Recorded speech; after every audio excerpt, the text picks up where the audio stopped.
Marlène, Marco et Jean-Claude sommes heureux de te retrouver. Le thème du jour est « L'enfant de 5 ans est mort ». Les références sont Colossiens 3, versets 12 et 13, Hébreux 12, versets 12 à 14, et Matthieu 10, versets 21 et 22. Je reprends. Colossiens 3, versets 12 et 13. Colossiens 3, versets 12 et 13. Hébreux 12, les versets 12 à 14. Et Matthieu 10, versets 21 et 22. L'enfant de 5 ans est mort. Juste avant d'entamer cette méditation, je voudrais te rappeler que le devoir de chaque personne qui croit en Dieu consiste à prier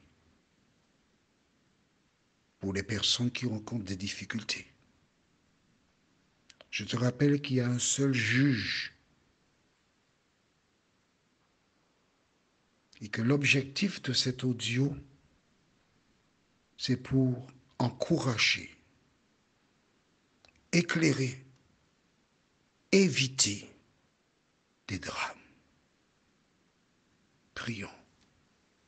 Notre Seigneur, nous sommes dans le deuil.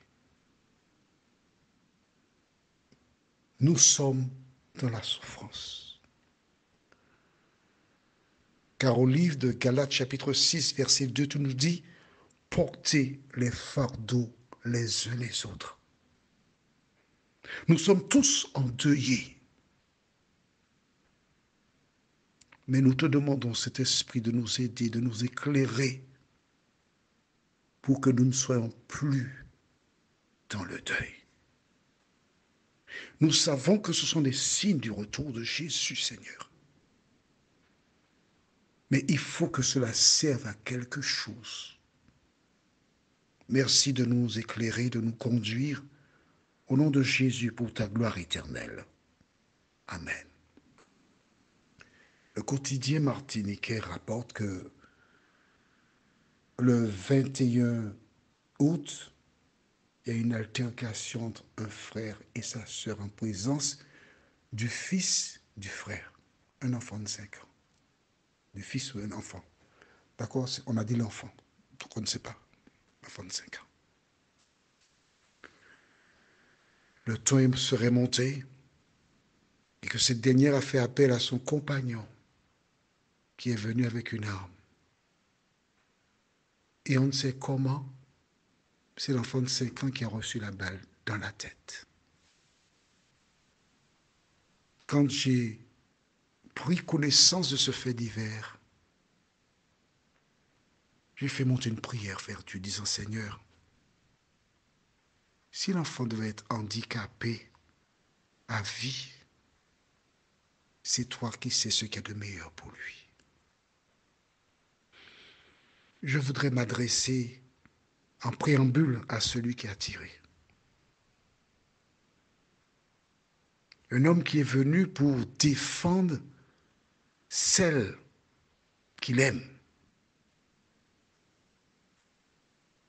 qui a été aveuglée par le diable, qui ne pensait pas que les choses arriveraient jusque-là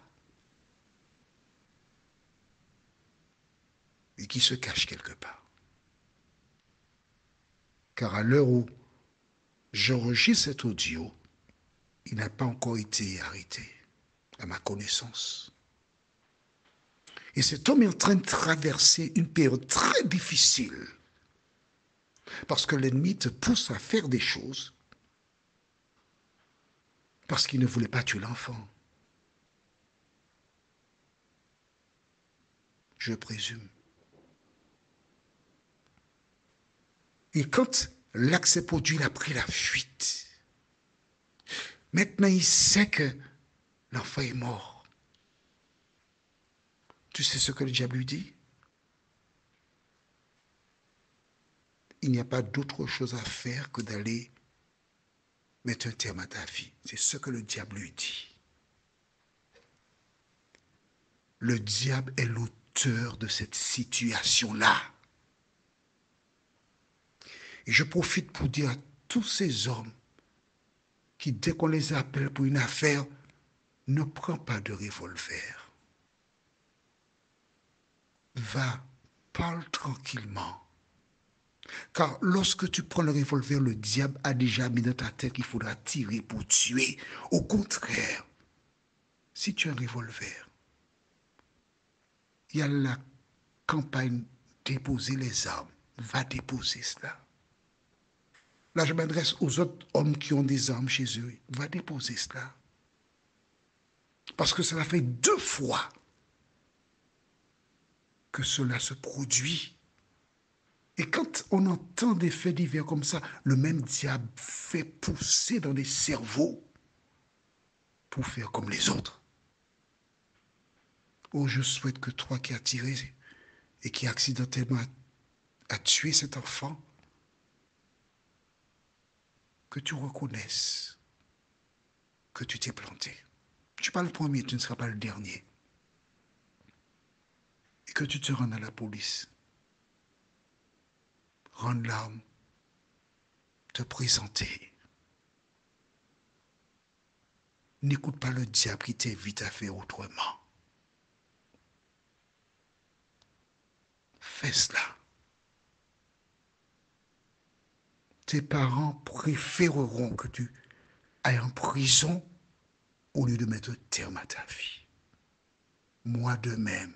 Je ne te connais pas, mais je t'aime. Ne fais pas cela. Il y a des gens pour qui tu comptes. Tu as commis une erreur, on est d'accord. Mais ne cherche pas à commettre une autre erreur pour essayer de couvrir une première erreur. Je m'adresse maintenant aux femmes. Parce que la compagne, là, elle était en garde à vue. Parfois, il y a des différends. Ce sont des choses qui arrivent. Mais nous devons tout faire pour éviter d'aller à ce stade-là. Lisons dans la Bible, au livre de Colossiens, chapitre 3. Colossiens 3, et nous lisons versets 12 et 13. Ainsi donc, comme des élus de Dieu, saints et bien-aimés, revêtez-vous d'entrailles de miséricorde, de bonté, d'humilité, de douceur, de patience. Supportez-vous les uns les autres et si l'un a sujet de se plaindre de l'autre, pardonnez-vous réciproquement. De même que Christ vous a pardonné, pardonnez-vous aussi. Bon, tu me dirais que c'est trop tard pour ce cas présent, mais je m'adresse à celles et ceux qui parfois ont des conflits et qui sont promptes à passer aux actions. Apprenons à nous pardonner. Si nous lisons la parole, si nous la mettons en pratique, nous n'aurons pas de tels faits divers. Allons au livre de Hébreux, chapitre 12, les versets 12 à 14. Fortifiez donc vos mains languissantes et vos genoux affaiblis, et suivez avec vos pieds des voies droites, afin que ce qui est boiteux ne dévie pas, mais plutôt se raffermisse.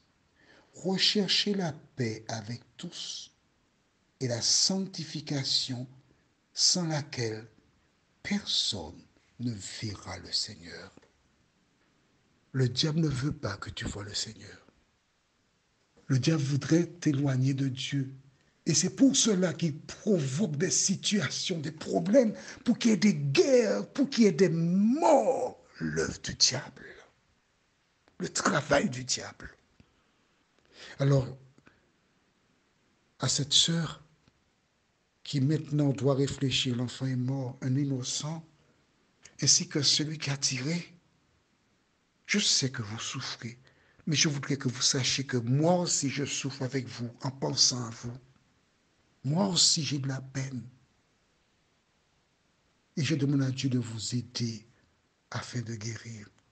Mais je voudrais vous expliquer aussi pourquoi la situation est ce qu'elle est. Allons au livre de Matthieu chapitre 10. Matthieu 10, et nous lisons les versets 21 et 22. Le frère livrera son frère à la mort et le père son enfant. Les enfants se soulèveront contre leurs parents et les feront mourir. Vous serez haïs de tous à cause de mon nom. Mais celui qui persévérera jusqu'à la fin sera sauvé. Nous ne pouvons plus rien pour cet enfant qui se repose, qui dort. Mais nous devons maintenant, n'est pas de condamner ni juger, mais de donner la main à cet homme qui a tiré sur, qui a occasionné la mort de cet enfant. Donner la main à sa compagne, les aider à se reconstruire et à tourner leur regard vers Dieu. Et dans un second temps, inviter toutes celles et ceux qui parfois ont des conflits et qui montent vite en pression à s'inspirer de cela pour ne pas laisser le diable prendre le dessus sur elle ni sur eux, mais à rechercher l'Éternel. J'invite donc tous les membres de cette famille à faire un petit courrier pour les encourager, pas pour les juger. C'est fait. Les reproches ne peuvent rien faire. Mais nous pouvons, à travers nos actions, éviter de tels drames. Notre prochaine méditation sera spécialement pour les parents de cet enfant.